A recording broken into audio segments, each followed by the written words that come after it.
about renewable energy powering a safer future. Welcome, dear Pala. Thank you so much. Hi everyone, greetings wherever you are. I am Palak. I am speaking here as a youth representative from New Delhi, India. Currently, I am a global change made fellow and social entrepreneur. So I do understand the importance of renewable energy in the future as well as in the present that we are living in today. Have a little called Break the Ice where we work on breaking the ice about everything which is important but no. Which I want to highlight firstly at the first place. Why is it its impact is essential?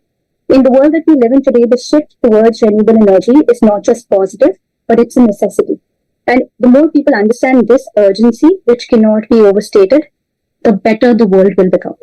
My discourse is understanding and delving into the understanding of how important renewable energy is and its role in empowering the future, the advantages it offers, and the pivotal role that young people play in showcasing its impact and in leading this change towards a more sustainable and an equitable world, not just an equal world, but an equitable one. Again, I would want to highlight that bringing renewable energy into our daily spaces, it's not an overnight thing. I don't believe it is an overnight process. It's a very, very gradual process. But it is important to know that, so as the title of our conversation today says, renewable energy towards a safer future. More stakeholders, as and when more stakeholders get involved in the process, we'll be able to move towards a safer and a more sustainable future.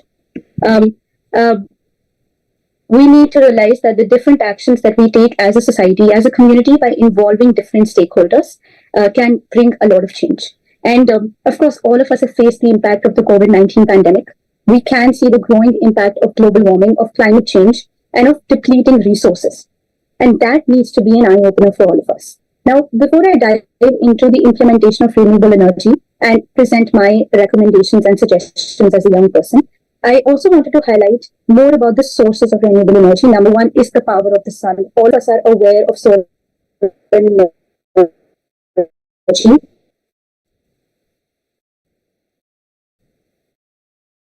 A lot of control. After doing your research, I realized and I understood through studies that in 1 hour, the sun can actually provide enough energy to meet the world's energy demands of an entire year. Of course, this is a research from 2016, 2017, and the current scenario may differ. But if we understand this better, it is proven that solar energy and other renewable energy sources can definitely help us as a world, and it can service the world's energy demands. It's time to tap into this cosmetic. Of course, I do also understand, I think my previous speaker also mentioned this, the ROI as well as the cost is a massive issue when we talk about renewable sources of energy. Of course, there's a cost which goes into the infrastructure, which is very high in energy sources and its infrastructure as a globe, making it a global public good so that maximum number of people can benefit from it, as well as we can reduce the cost that is going inside the infrastructure. We can generate electricity which is not just clean, but also consistent. So after doing this research, I do realize that there are a lot of potentials in maximizing the use of renewable energy. And one thing that we lack in, of course, conversations like these and events like these help the young people to come on board, but a lot more needs to happen. So my second recommendation would be bringing more and more young people to the decision-making table, not just giving them a seat at the table, but a say at the table. I think that's very important. Not just bringing them to decide, but also being a part of conversations and bringing forward their motives, their ideas, their voice. And when that happens, I think because young people, they bring innovation to the table, they bring the current mindset to the table. When we combine that with the experience and analytical skills of experienced professionals, that's when we are able to grow as a world and as a society in general. So I think one of the most important things in this entire session would also be bringing more young people to the decision-making table, ensuring that if they are into startups, if they are young entrepreneurs, creating ecosystems which support renewable energy startups. If they want to be involved in the decision-making process, enabling them an ecosystem where they can get involved and ensuring they also get mentorship from the right professionals, those who have more experience in terms of age, experience, and everything. They also combine with them to create solutions where we can move towards a safer future. My final thing would also be just highlighting how renewable energy is also beneficial in the overall growth of the economy. Everybody knows about green collar jobs, jobs which are created through experiences and through industries which support sustainability. When we talk about renewable energy, when we embrace renewable energy, it's not just about saving the planet, it's also about creating millions of jobs, enabling employment, also ultimately allowing economic growth. So when we talk about that and we understand the benefits of renewable energy, that is when we can implement it in the future. So yes, that would be pretty much it from my end. My recommendations are as follows. Number one, creating awareness about renewable energy. I think a lot is happening in the space, but a lot more can happen. Number two, bringing more and more young people to the decision-making table so that innovative ideas can be brought forward. Number three, creating an ecosystem where startups, renewable energy products, and all the services around it can be supported.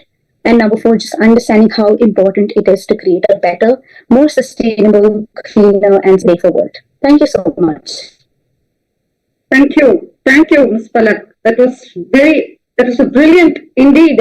It was a quintessence of the whole forum, whole platform, I would say. Like, you have summarized it so well, and that was indeed mind-blowing as such. And we would like to have you for all our presentations, if you can just come in. And definitely, as a rationale of COP 2030 Youth Ministry goes, the role of Youth Ministry Convoy is that to amplify the influence of the organizations like yours, which are focused on, led by the young people like you, within the COP20 process. And this entails a collaborating with the local and the global stakeholders, as we have been, I think our digital diet says so. And definitely we have got eminent personalities who have joined us on this record to provide the youth capacity building opportunities and establish mechanism for funding the innovative youth-led initiatives in the field. On that note, may I take this opportunity to present before you Professor Dr. Jose Luis Estes. He is the Global Chair of SDG 4, who is postdoctoral researcher in innovation for sustainable organizations, and also he is the researcher at ABES Think Tank and ASC Academy of Educators in Brazil, a former dean in the business colleges of HAS Executive Director in Brazil, a co-steering committee member at Strides, Sustainable Researcher Network UK Brazil, and CEO and founder of Exponentialist Learning and Education for Change-Making Platform, and a founder of 4 Mentors and Education Initiatives, and the list goes endless. On that note, may I present before you Dr. Jose Estes to summarize all our presentations for today. Thank you so much. Following which, Ms. Ermina will do the vote of thanks. Thank you. Doctor, it's a pleasure having you here, Professor. Thank you so much for joining our panel. Thank you. Thank you, Dr. Subrija. Hope you are listening to me very well. I am just arriving a few hours ago on my base here in the state of Rio de Janeiro, in the city of Rio de Janeiro, where we are again experiencing these warming dome, elevating and escalating the temperatures over 10 or 12 degrees from the regular temperatures that we have. Unfortunately, we here in Brazil, as a continental country, have to deal with 6 different cradles, nature cradles, because we have, as a continental country, 6 different biomes. So we are a champion of diversity, and our responsibility with the climate change impacts is really great at this time. We are experiencing dry periods in the Amazon region, for example, and we are experiencing at the same time huge rainfalls in the southeast of Brazil and in some states of the southeast region too, like especially in São Paulo, the state of São Paulo, and in the state of Minas Gerais at this time. But here in Brazil, we are in the morning with over 10, almost 10 degrees in our temperature. So it's the climate change really arrived so strong, and now we have a very little time to deal with this. I would like to thank you all for all your, deep, profound inputs for the discussion today. It was really a pleasure to listen all of you all, of course, this younger and brave generation that will succeed us in with the courage, we hope to face all these challenges that we unfortunately were not able to deal just like we wanted to. But there is always a time. But we are running out of time, of course, because we just came from the thoughts that we have at the bottom end of the year 2023 with COP28 in Dubai. And we have found out from very, respectable researchers from around the globe that we have already, unfortunately, passed 5 different points of no returns in some systems that we have in the globe. So there is, from these discussions today, if I have to summarize all these thoughts, reflections, all these, very reliable and assorted information, we have one perspective shift. We have really to navigate in the impacts of non-renewable energy towards a sustainable future. Hope our dear and beloved coordinator leader at Global Sustainable Future Network, Professor Dr. Renuka Thakur, is able to listen to us at this time, because she is also experiencing, just like you, Dr. Srividya, a very, intense moment of trying to bring these voices and this mind gathering together in events like this that we have in the COP years. So, well, the first thing is that I understood and that I can share with you that the global energy landscape is undergoing profound changes with really persistent impacts of non-renewable energy sources. We have all this climate change, let's say, that is fueled by carbon emissions from burning fossil fuels, and this has become an urgent global crisis. We are experiencing, like I just said to you in my introduction here in Brazil, from Brazil, and of course I can speak a bit more Brazil because I do live in Brazil. I'm a Brazilian citizen. I am in Brazil right now.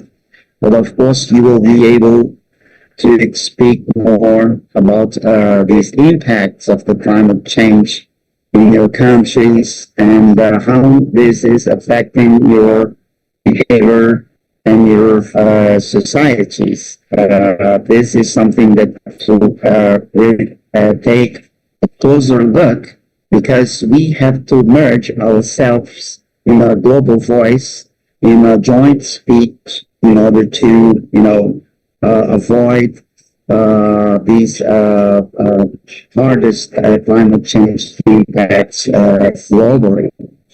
This is something that I would like to share. That of course we have non-renewable energy derived from fossil fuels as coal, oil, natural gas, as a cornerstone, let's say, of global energy production for decades. And this reliance, of course, has brought severe consequences. We have 5 different biomes here in Brazil with this large continental dimension that are also in crisis too.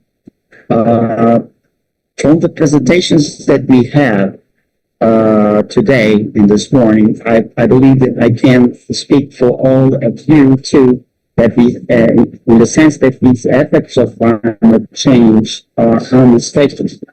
They are impacting communities, they are impacting our economies, and they are, of course, impacting our ecosystems globally, from more frequent and intense heat waves, like I used to say, to the rising of the sea levels that are threatening, for example, the coastal areas. We have to deal with very huge and serious consequences. So these changes here in Brazil, for instance, in the precipitation patterns, are causing droughts in foods, and of course, out of this is they are affecting agriculture, they are affecting water resources, they are causing biodiversity loss, and of course, the degradation of our biomes and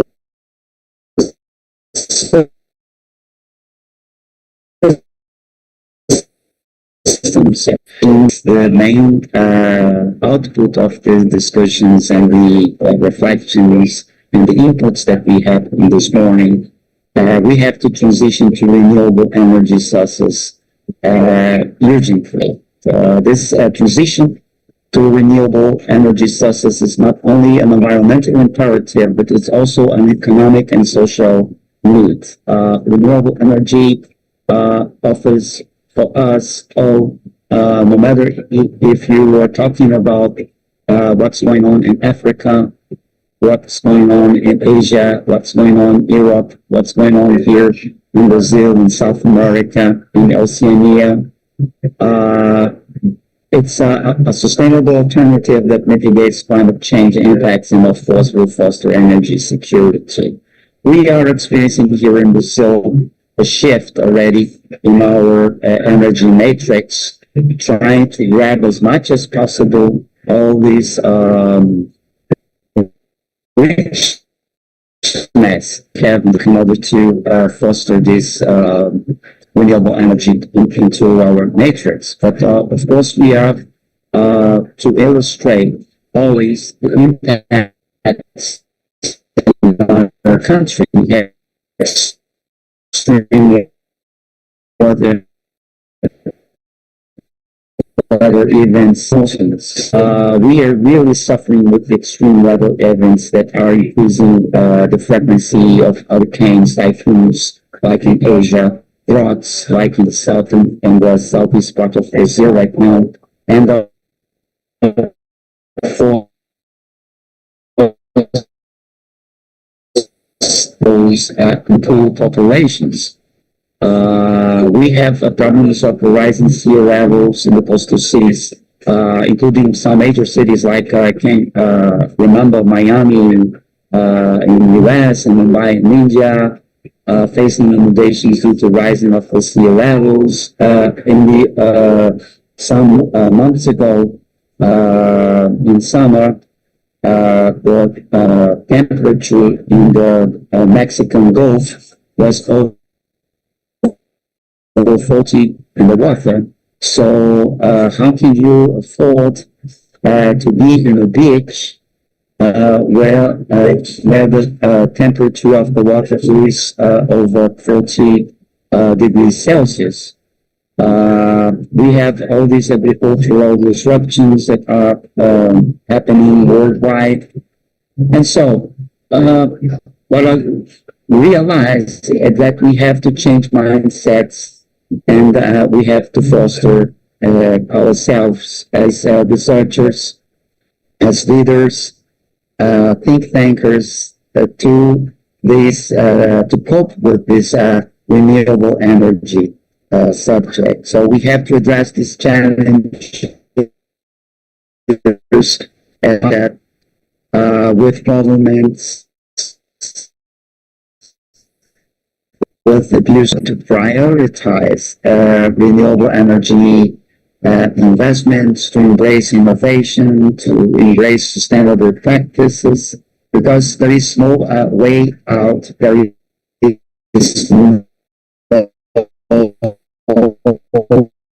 planet.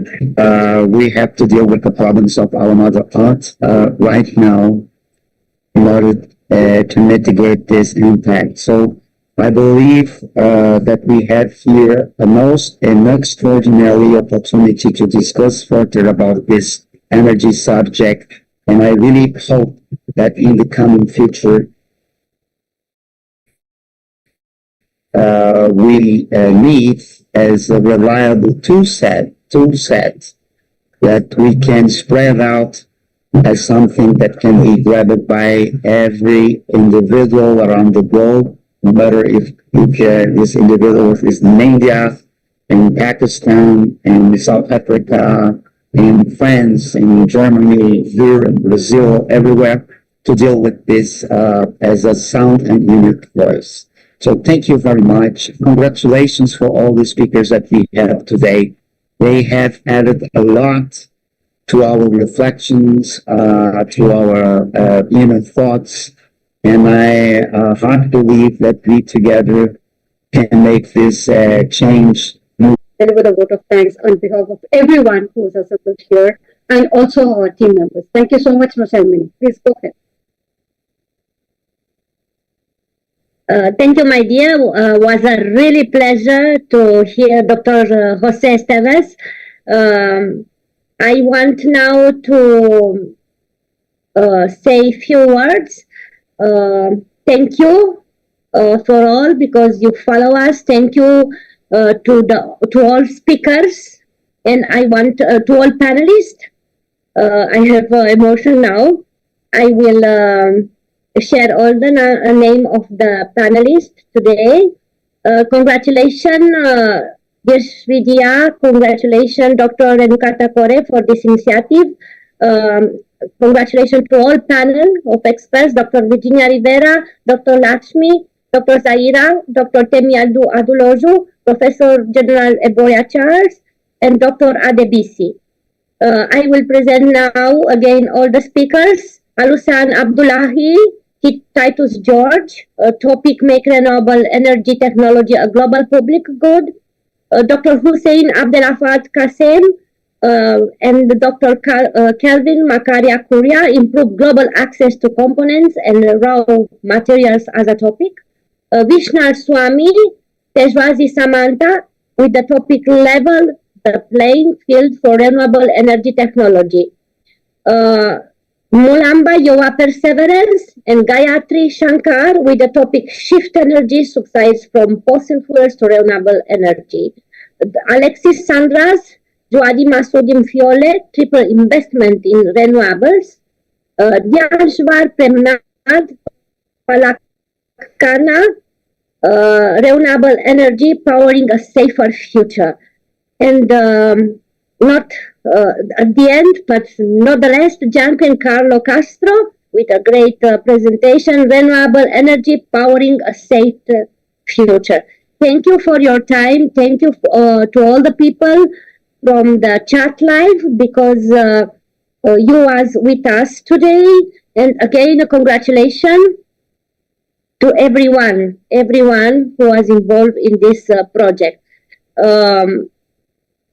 It has such an honor to be part of this wonderful meeting. On behalf of the partners, organizers, I would like to extend my heartfelt gratitude to our esteemed panelists and speakers. Again, a wide round of applause and thanks to Srividya and Dr. Renuka for this outstanding project, and all the participants who made the event a memorable one.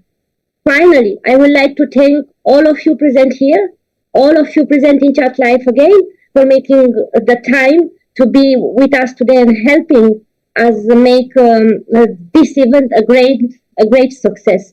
Thank you one and all. And let's think of this, or for me, I can say like this, for me, sustainability isn't about being perfect. I think it's about being honest. We are witnessing a rapid transformation of energy sector, and the biggest change, I think, is people resistance to change, because we are afraid of changes. Every type of action in our lives has an impact on the environment, and we need to start by realizing what it is. I don't expect each of us to account for our every action, but I think at least a basic level of awareness needs to exist. The planet can exist without humanity, but humanity without the planet, without our home, not so much. Thank you. Thank you again to all of you. Thank you, Srividya. Thank you, Ms. Elmina. That was wonderful. That was a very beautiful vote of thanks indeed. Thanking everybody who is there on this dais and who just made it happen. with that approach to make this world a better place to live in. Definitely, we are going to meet again for next Sunday on the topic of net zero. So we will keep our fingers crossed with the vibrant speakers like today, and they will be definitely there to pull in with more inputs, insights, and inferences, and their projects as well as instances. Thank you so much. On that note, we take leave for today, and we'll meet you all next Sunday. Thank you. Thank you. Thank you, ma'am. Thank you, all. Lord. Thank you so much. Yes. Thank you, one and all. Thank you so much. Thank you. Thank you so much. Thank you. Thank you.